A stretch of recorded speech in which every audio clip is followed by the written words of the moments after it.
Ողջույն, մենք պատմում ենք Հայաստանի մասին։ Ինչպես բոլորը գիտեն, Ռուսաստանում արգելել են օգտվել համացանցից մինչև 1-3 տարեկանը։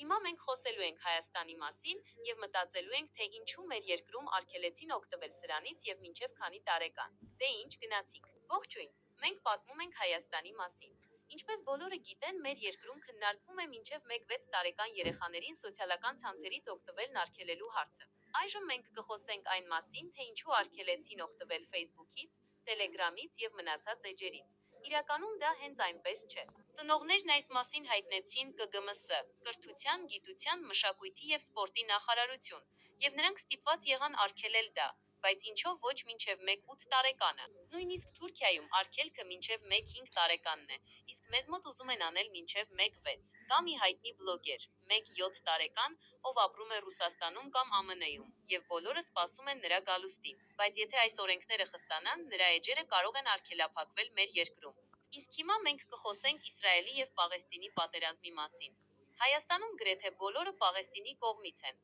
Պատճառն այն է, որ Հայաստանում շատ են սիրում արաբներին։ Իսկ հիմա եկեք հասկանանք, ինչով են Հայաստանում այդքան սիրում արաբներին։ Օրինակ Իրանը, թեև նրանք արաբ չեն, բայց մեր հարևանն են։ Իրաքը, Սիրիան, Լիբանանը, նրանք բոլորը Իրանի հետ միասին աջակցում են Հայաստանին Ադրբեջանի դեմ պայքարում։ Հենց դրա համար էլ հայերը նրանց շատ են սիրում։ Նաև սիրում են Պաղեստինին։ Իսկ Ադրբեջանը, չնայած նրան, որ Իսրայելի կողմից է, ինչ-որ պատճառով փորձում է նաև լավ հարաբերություններ ունենալ Պաղեստինի հետ։ Դե ինչ, սկսեցինք։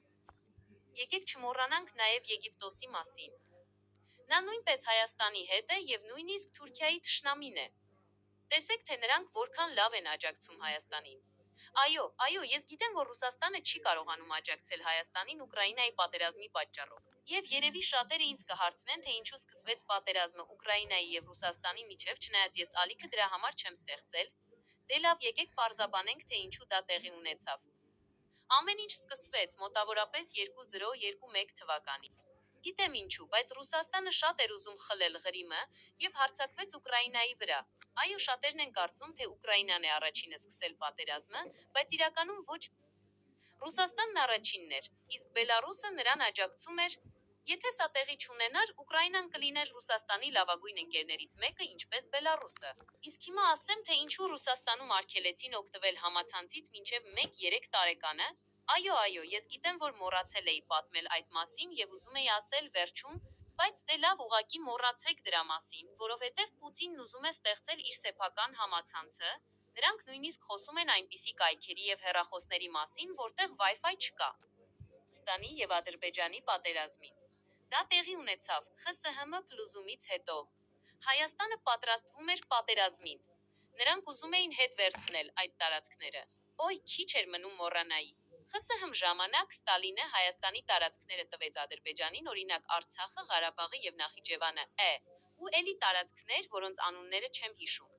Դե հա, ես գիտեմ, որ Թրամփը խաղաղություն է ուզում Կովկասում, ափսոս, որ հայերը չեն վերադարձնի Արցախն ու Նախիջևանը։ Լավ, հուսանք, որ մի օր կանենք դա։ Դրանք։ Okay, հիմա անցնենք Ամերիկային։ Ինչպես գիտենք, նա ուզում է, որ Գրենլանդիան դառնա իր